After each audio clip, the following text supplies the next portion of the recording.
Deux grandes entreprises de l'industrie automobile se donnent la main. 20 salariés de Smart vont être accueillis le 16 mai chez Continental. Durant 8 à 12 mois, ils vont occuper différents postes chez le fabricant de pneus sarregueminois. Le temps pour Smart d'effectuer les travaux de transformation sur le site de Smartville pour accueillir la fabrication du nouveau SUV électrique de Mercedes. Smart va devoir placer en tout quelques 300 salariés le temps des travaux. Une majorité des salariés de Magna Uniport en grève. Depuis lundi, l'usine Smart tourne au ralenti en raison d'un appel à la grève de la CGT et CFDT. Les sous-traitants veulent obtenir plus d'informations sur l'effectif souhaité pour les futurs projets, ainsi que des solutions concrètes pour sauver les emplois. Début mai, un accord aurait dû être signé pour une convention tripartite. Pour le moment, rien n'a été fait. La campagne pour les européennes bat son plein. C'était au tour de la liste des Républicains et du nouveau centre de venir convaincre les électeurs à Sarreguemines. Nathalie Collin-Osterlé, 6e sur la liste, et Anne Sander, 8e, sont venues à la rencontre des habitants. Le public leur était largement acquis, ce qui a permis aux candidates de revenir sur leurs arguments de campagne.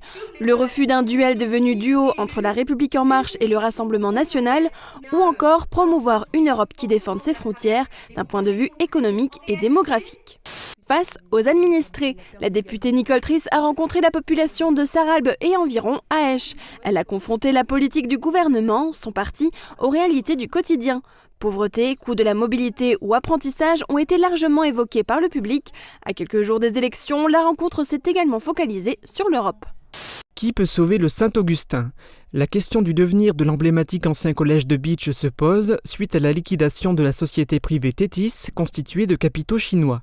Cette dernière avait de grosses ambitions pour le bâtiment, elles sont tombées à l'eau. L'eau, justement, et des problèmes d'infiltration, le bâtiment en est victime après le délabrement de l'état de la toiture. Une pétition est actuellement en ligne sur le site internet change.org.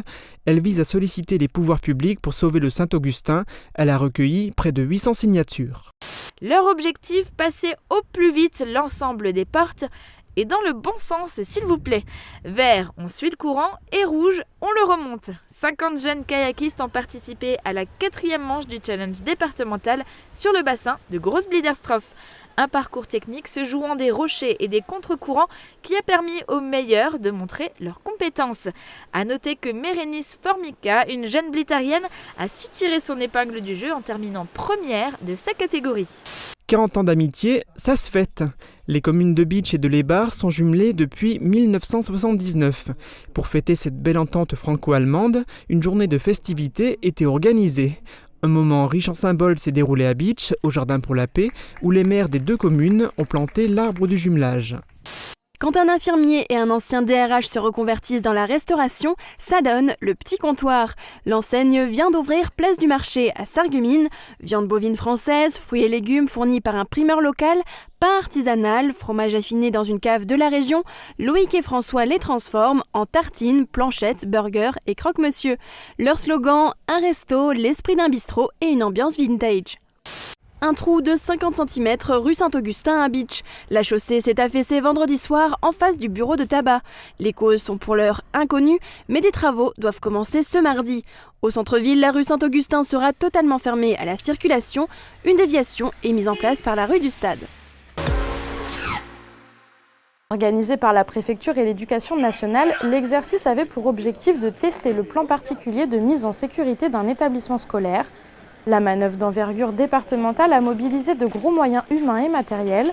L'armée, la police, la gendarmerie et les pompiers sont coordonnés pour sécuriser la zone, neutraliser les terroristes, évacuer le lycée et prendre en charge les victimes.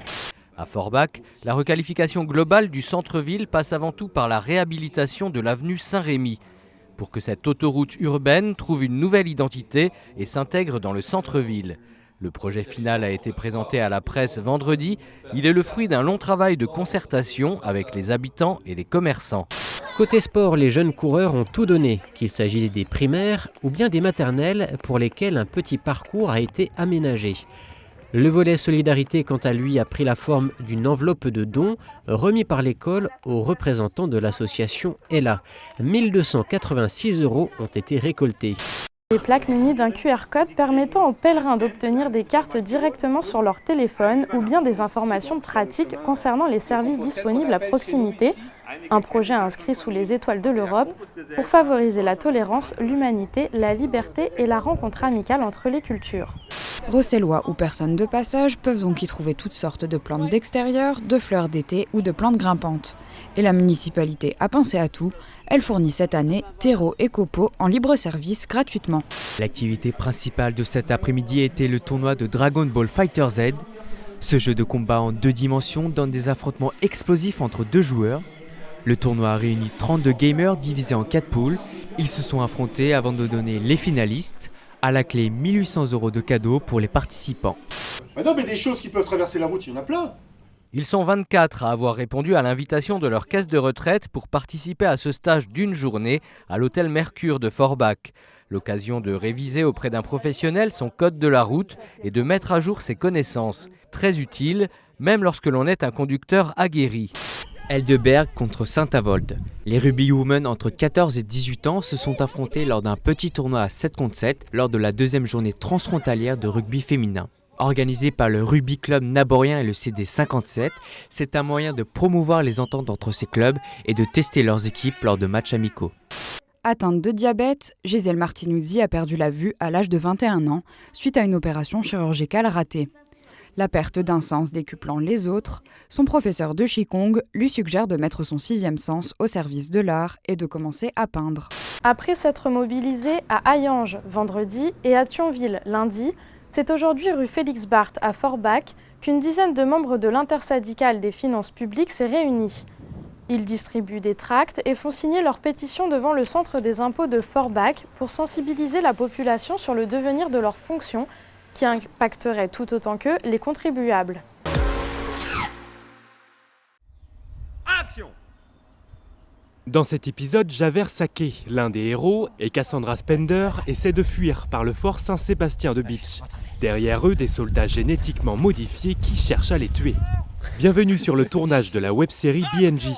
C'est une intrigue de science-fiction qui prend comme décor le Grand Est. Elle mêle conspirateurs gouvernementaux, traques et pouvoirs parapsychiques. Mais surtout, l'équipe est entièrement amateur, comme son réalisateur. Le plus difficile, en fait, c'est de diriger correctement une personne qui n'a jamais fait de comédie.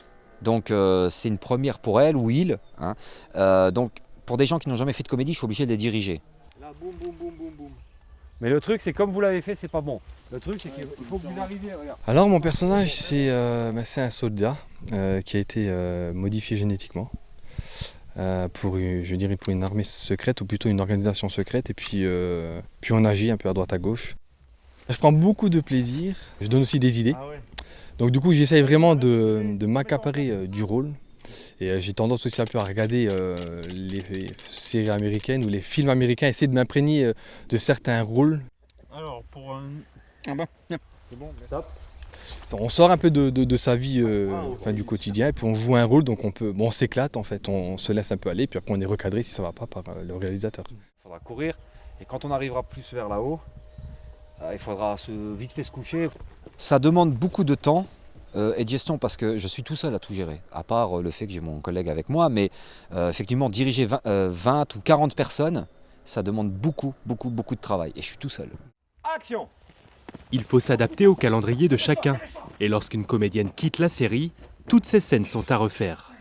5 épisodes ont été produits depuis 2015. Le tournage se déplacera prochainement à Forbach, puis à Créange pour l'épilogue.